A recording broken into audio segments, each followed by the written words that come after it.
Hello, Assalamu alaikum. How are you, student? I hope that you all are doing well. So today we will read lesson number 11, a poem by a soldier. So actually this is a poem और pre-reading questions जो है वो हम देख लेते हैं. Pre-reading में quick questions की तरफ चलते हैं. Quick question में हमारे पास ये है कि what is the boy holding in his hand? What is he doing? अब उसके हाथ में क्या है, वो क्या पढ़ रहा है. और यहाँ पे अगर हम थोड़ा सा देखें तो ये हिस्ट्री की बुक इसके हाथ में है और ये पाकिस्तान की हिस्ट्री जो है वो पढ़ रहा है जो ये बॉय है. ठीक है. सो अब अगला क्वेश्चन ये है कि व्हाट एग्जैक्टली हैपेंड ऑन 14 अगस्त 1947 वाले दिन एग्जैक्टली क्या हुआ था, ये आपने बच्चों से क्वेश्चन करना है.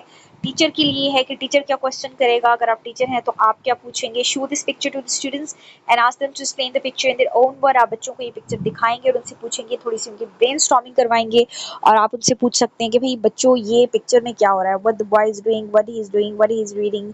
और उस तरह से आप उनसे क्वेश्चन करेंगे, ब्रेनस्टॉर्मिंग करवाएंगे.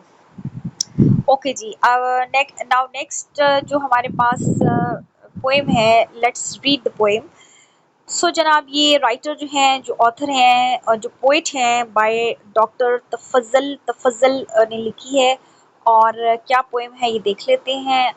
Who knew that the day of 14th of August will tell the world in a way that both East and West would come to know that there stands a country named Pakistan, a lovely place with sacred lands and a home for a Muslim, a guide's effort, a poet's dream, and a struggle of a human flood, a new beginning beyond a stream filled with the Muslim blood by doctor Tafazzal. ठीक है.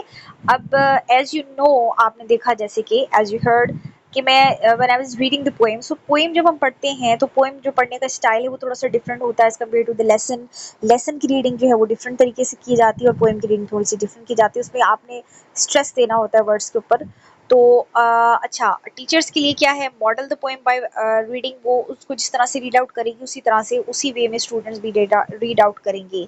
तो थोड़ा सा explanation मैं आपको दे देती हूँ कि ये असल में 14 अगस्त के बारे में है, पाकिस्तान के बारे में. कि 14 अगस्त वाले दिन, 14 अगस्त का जो दिन है हम सब मुसलमानों के लिए और पाकिस्तानियों के लिए स्पेशली बहुत ज़्यादा इम्पॉर्टेंट है, क्योंकि इसी दिन हमारा मुल्क, जो हमारा वतन जो है वो आज़ाद हुआ था. और पूरी दुनिया में जो है ये हमारा जो वतन है, वो हम जो पाकिस्तानी एज़ अ पाकिस्तानी जो है वो हम अपने वतन का नाम रोशन करना चाहते हैं. और हम ये चाहते हैं कि हमारा कंट्री जो है वो हमेशा ता क़यामत जो है वो कायम दायम रहे. और हमारा जो मुल्क है वो बहुत लवली प्लेस है, बहुत प्यारी और खूबसूरत जगह है, सेक्रेट लैंड है. सेक्रेट का मतलब होता है होली, मुक़द्दस सरज़मीन है.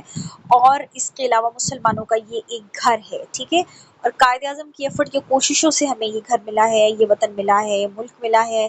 एक शायर का एक ख्वाब है, जो हमारे जो शायर मशरक़ हैं, जो इल्लामा मोहम्मद इकबाल हैं, उनका ख्वाब पाकिस्तान था. कायद-ए-आज़म की एफर्ट पाकिस्तान है. एक स्ट्रगल है, एक मुसलमानों का एक फ्लड है, एक सैलाब है, एक हजूम है, एक क्राउड है लोगों का जिन्होंने स्ट्रगल की और जो आए पाकिस्तान बनने के बाद इंडिया से माइग्रेट करके. न्यू बिगिनिंग है और बियॉन्ड स्ट्रीम है. और इसके अलावा इसमें मुसलमानों का जो ब्लड है, जो खून है, इसकी शहीदों का खून जो है वो उसकी जड़ों में है. तो ये इसकी जड़ें बड़ी मजबूत और स्ट्रॉन्ग है क्योंकि इसमें शहीदों का खून शामिल है. तो जनाब ये थोड़ी सी रीडिंग, थोड़ी सी एक्सप्लेनेशन, अब थोड़ी सी वोकेबलरी वर्ड्स भी हम देख लेते हैं. वोकेबलरी वर्ड्स में हमारे पास जनाब वर्ड्स और मीनिंग्स हैं. सेक्रेट का मतलब होता है Holi, beyond, outside, struggle, effort, human flood, uncountable humans. ठीक है. बहुत ज़्यादा बेताशा जो इंसान है उनको, इंसानों का एक सैलाब या हजूम है. लवली का मतलब है ब्यूटीफुल. सो ये वर्ड्स और मीनिंग्स है. इसके अलावा बहुत से वर्ड्स मीनिंग है, वो बच्चों को आपने अंडरलाइन करके देने हैं या उनको अंडरलाइन करवाने, और फिर उसके बाद बच्चों को आपने कहना है कि वो डिक्शनरी में उनके मीनिंग फाइंड आउट करें. ठीक है. क्योंकि आप अगर एज अ टीचर बच्चों को बताते रहेंगे तो बच्चे खुद से एफर्ट नहीं करेंगे. सो इट्स वेरी इंपॉर्टेंट कि बच्चों को शुरू से डिक्शनरी कंसल्ट करने की आदत डाली जाए, उन्हें कहा जाए कि वो अंडरलाइन करके उसके वर्ड्स के मीनिंग फाइंड आउट करें और खुद से लिखें. खुद से लिखेंगे तो वो ज़्यादा بہتر سمجھ سکیں گے، اور بہتر جو ہے ان کی پریکٹس ہو سکے گی.